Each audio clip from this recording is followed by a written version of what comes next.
Have you ever felt a profound sense of loneliness? A feeling that you're completely on your own, even when surrounded by people?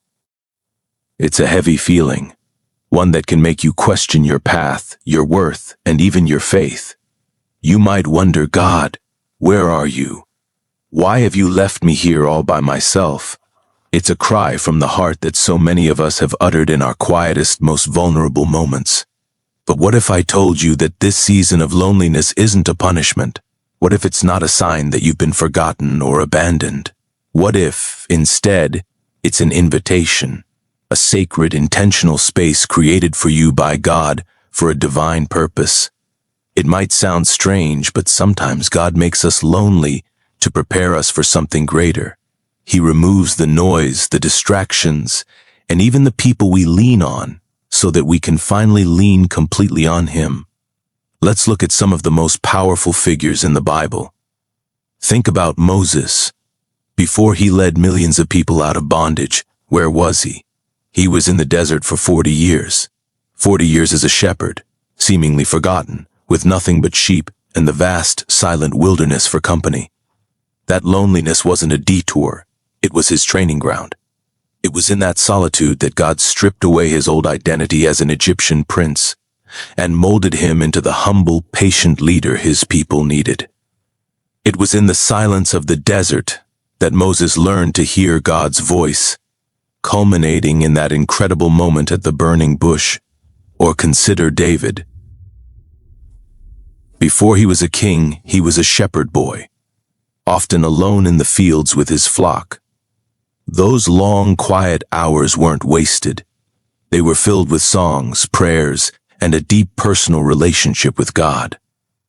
It was in that solitude that he developed the courage and faith to face Goliath. He didn't rely on the king's armor or the army's approval. He relied on the God he had come to know intimately in his loneliness. His time alone forged his character and his unwavering trust in God. And what about Jesus himself, the Son of God? Before he began his public ministry, the Spirit led him into the wilderness for 40 days and 40 nights. He was completely alone, facing temptation and hardship. Why? Because it was in that focused period of solitude that he solidified his mission, confirmed his identity, and drew strength from his Father for the incredible journey ahead. If even Jesus needed seasons of solitude, how much more do we? So when you find yourself in a season of loneliness, I want you to reframe how you see it.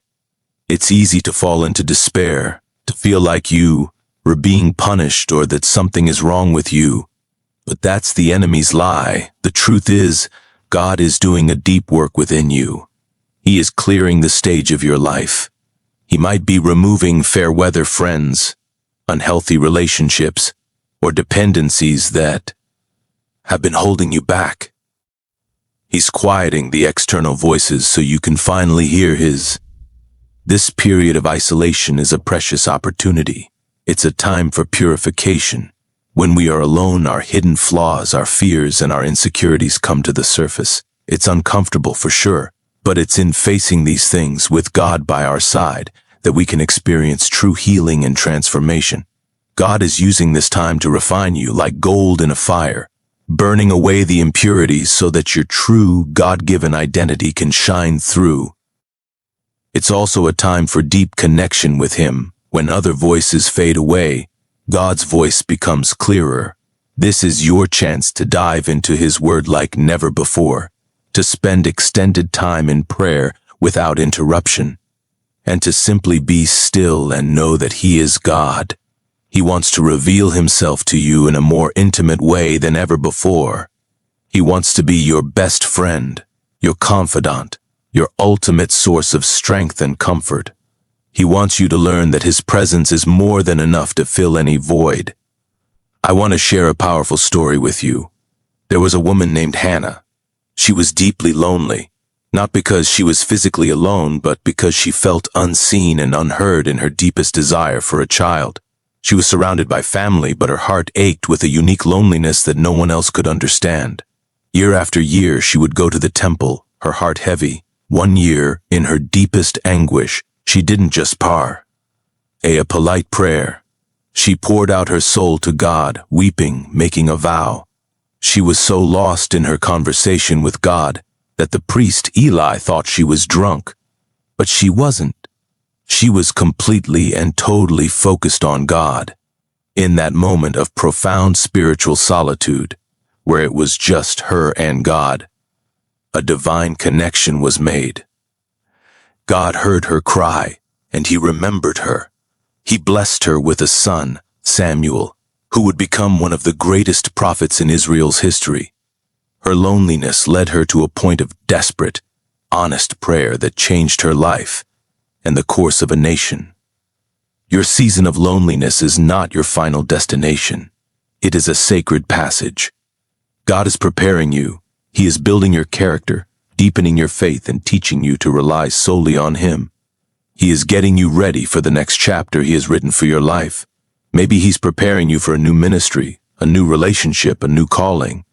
But you can't step into that new thing until you've been prepared in the quiet place. So, if you're feeling lonely today, don't despise it. Embrace it. See it as a gift. Instead of asking, God, why have you forsaken me? Start asking, God, what are you trying to teach me? What are you preparing me for? How can I draw closer to you in this season? Use this time to journal, to worship, to read, to pray, to just sit in silence and listen. Remember, God has not forgotten you. He sees you, He loves you, and He has a divine purpose for this season. The silence is not empty. It's full of His presence. This wilderness is not a wasteland. It's a workshop where the master potter is shaping you into a vessel of honor, fit for the master's use. Trust the process. The loneliness you feel today is the fertile ground for the blessings, the purpose, and the community that God has waiting for you tomorrow. You are not alone. You are alone with God, and that is the most powerful place you can be. Thank you for watching. If this message resonated with you, please like, share, and subscribe for more content to encourage you on your faith journey. God bless you.